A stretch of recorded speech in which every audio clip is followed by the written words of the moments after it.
Mais bien, chers frères, le témoignage de Dieu a plus de valeur puisque le témoignage de Dieu, c'est celui qui rend à son Fils. Nous dit Saint Jean, dans la seconde lecture que nous avons entendue, la première lettre de Saint Jean. Et cela donne raison à ce mystère que nous célébrons en ce jour, le baptême du Seigneur. Jésus vient vers Jean le Baptiste. Jean le Baptiste dit bien, je ne suis pas digne de lui défaire la courroie de ses sandales. Il y a une telle différence entre lui et moi que je ne peux même pas m'abaisser pour lui défaire la courroie de ses sandales, tellement il est grand et que moi je suis tout petit. Voilà le Messie, il arrive. Et Jésus vient vers Jean pour se faire baptiser. Jean dit, non, c'est moi qui dois être baptisé par toi. Jésus dit non, accomplissons ce qui est juste. Et quand Jésus est baptisé, au moment où il se relève de l'eau, là où il était plongé, voilà que le ciel se déchire. La voix du Père se fait entendre. Celui-ci est mon Fils bien-aimé. Tu es mon Fils bien-aimé. En toi, je trouve ma joie. Le Père dit, c'est lui mon Fils. Le Père rend témoignage et dit, c'est lui, le Fils de Dieu. Jésus dira, je ne me rends pas témoignage à moi-même parce que mon témoignage serait nul. C'est la nôtre qui me rend témoignage, c'est le Père. Et la colombe, qui représente l'Esprit Saint, vient demeurer au-dessus de lui. Vous avez une manifestation de Dieu, une théophanie, la deuxième épiphanie. Après celle des mages que nous avons fêtée dimanche dernier, 30 ans plus tard, la seconde va mettre un terme à la vie de cachet de Jésus et va inaugurer la vie publique de Jésus. Jésus ne peut pas commencer à parcourir la Palestine, à parcourir la Galilée, la Judée, la Samarie, sans d'abord avoir été intronisé par son Père, authentifié par son Père. Tu es mon Fils bien-aimé.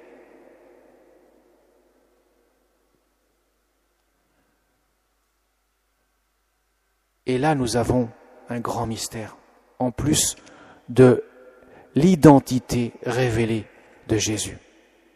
Jésus est plongé dans l'eau pour se relever ensuite. C'est l'image même du mystère de la croix qu'il va vivre 3 ans plus tard. Jésus va prendre tous nos péchés sur lui. Voilà pourquoi il fallait que Jésus soit baptisé. On peut se dire, mais pourquoi baptiser Jésus ? Jean baptise un baptême de conversion. Jésus n'a pas besoin de se convertir, il est Dieu. C'est pas pour lui, c'est pour nous. Il va être identifié au péché, Jésus. Saint Paul le dira, il s'est fait pécher pour nous. Il va prendre tous nos péchés sur lui. Ça veut dire tous nos manques d'amour. Et il va l'engloutir tout cela dans sa propre mort, signe même de l'eau dans laquelle nous sommes plongés. Parce que cela n'échappera à personne, l'eau a 2 significations essentielles, la mort et la vie. Couché dans l'eau, je meurs. Et en même temps, j'ai besoin de l'eau pour vivre. Vous voyez, Martial et Zoline, c'est une petite catéchèse que je vous fais là, vous qui vous préparez votre baptême. Le sens du baptême, c'est cela, être plongé dans la mort du Christ pour pouvoir se relever éternellement avec Jésus. Je plonge dans la mort pour laisser tout le poids du fardeau qui m'encombre, on appelle ça le péché, pour pouvoir se relever avec la grâce de Dieu. Et juste après le baptême, on revêt le vêtement blanc qui signifie qu'on a revêtu le Christ. Jésus est venu habiter notre cœur de sa grâce. À ce moment-là, nous devenons enfants de Dieu. Nous devenons fils, filles adoptifs du Père, parce que Jésus a donné sa vie pour nous sur la croix. Dans le baptême de Jésus, vous avez le mystère de la croix et de la résurrection.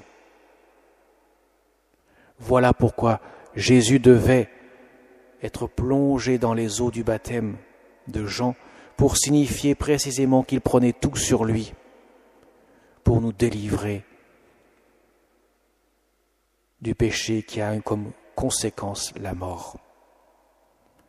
Ainsi, revêtus du Christ, nous avons part à la vie éternelle. Nous recevons la grâce de la vie éternelle.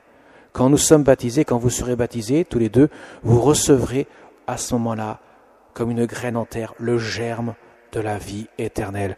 Dieu va déposer dans votre cœur la grâce de Dieu, la grâce sanctifiante qui fait que vous pouvez avoir part à la vie éternelle, à condition bien sûr de l'accueillir chaque jour.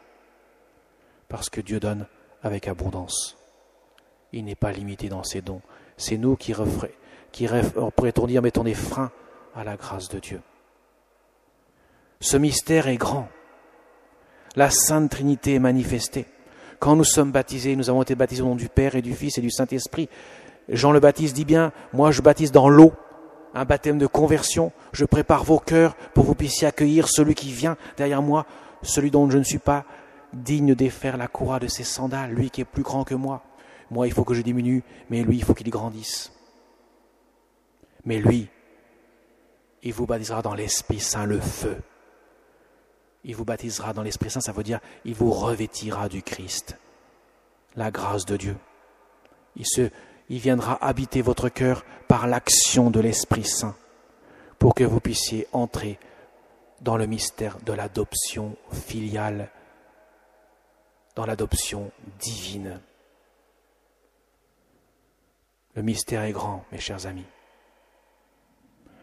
À ce moment-là, Jésus, relevé des eaux du baptême, la voix du Père qualifiant le Fils, l'Esprit Saint sous la forme de la colombe, qui est l'image même de la paix. Il a en quelque sorte introduit la paix entre Dieu et l'humanité. Le péché d'Adam et Ève avait introduit la guerre, pourrait-on dire, contre Dieu, par le péché qui est le refus de l'amour de Dieu. L'Esprit Saint, qui nous revêt lors du baptême, introduit la paix qui vient de la croix du Seigneur, parce qu'il est mort pour nous sur la croix, par amour pour nous. N'oubliez jamais, Jésus a été à la croix parce qu'il l'a voulu, par amour pour nous. On ne l'a pas crucifié, mis à mort, on l'a crucifié pour qu'il donne sa vie. Ma vie, nul ne la prend, c'est moi qui la donne. Le mystère de la mort du Christ est un don de lui-même. Il n'y a pas de plus grand amour que de donner sa vie pour ceux qu'on aime, dira Jésus. C'est ce qu'il a fait sur la croix. Il n'avait nullement besoin de le faire. Il l'a fait gracieusement. Voilà pourquoi, mes chers amis, quand vous contemplez le Christ, quand vous contemplez une croix où Jésus est sur la croix, regardez le mystère d'amour dont Dieu a déversé sur le monde, dans nos cœurs. Dieu n'a pas besoin de l'homme pour être heureux. Il l'a créé par amour et il l'a sauvé par amour. Son amour est tel qu'il donne gracieusement, à profusion et de manière infinie. Ah, mes chers amis, en célébrant ce mystère du baptême du Seigneur, nous célébrons en quelque sorte le souvenir de notre baptême, ou celui que vous célébrerez dans quelques mois pour vous, Isoline Ben Martial. Cet amour de Dieu qui revêt notre cœur par sa présence, pour que nous puissions vivre de lui. Sachez une chose, mes chers amis, votre cœur, que vous en ayez conscience ou pas, a une faim, a un désir d'absolu. Vous avez été créés pour l'absolu. Et sur la terre, rien n'est absolu. sinon notre âme, qui a un désir infini d'absolu. Et que peut combler notre âme? Qui peut la combler sinon Dieu seul? Voilà pourquoi, en accueillant Dieu dans notre vie, nous accueillons ce qui nourrit notre âme au plus profond de nous-mêmes, que nous en ayons conscience ou pas. Nous ne pouvons pas être heureux sans Dieu, c'est impossible. Notre bonheur sera toujours trop court et trop peu en intensité. Seul Dieu est absolu et infini et plénitude, et lui seul peut combler notre cœur. Dieu nous le révèle dans l'Évangile.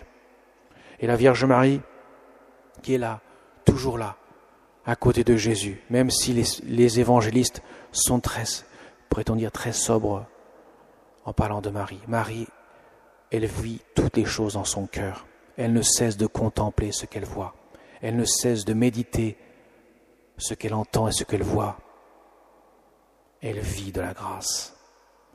Et elle nous a donné comme mère pour que nous puissions, nous aussi, à notre tour, en vivre. Demandons-lui son intercession. Demandons-lui son aide. Elle nous a donné comme une mère sur la terre pour pouvoir rejoindre le ciel, là où est notre demeure éternelle. Amen.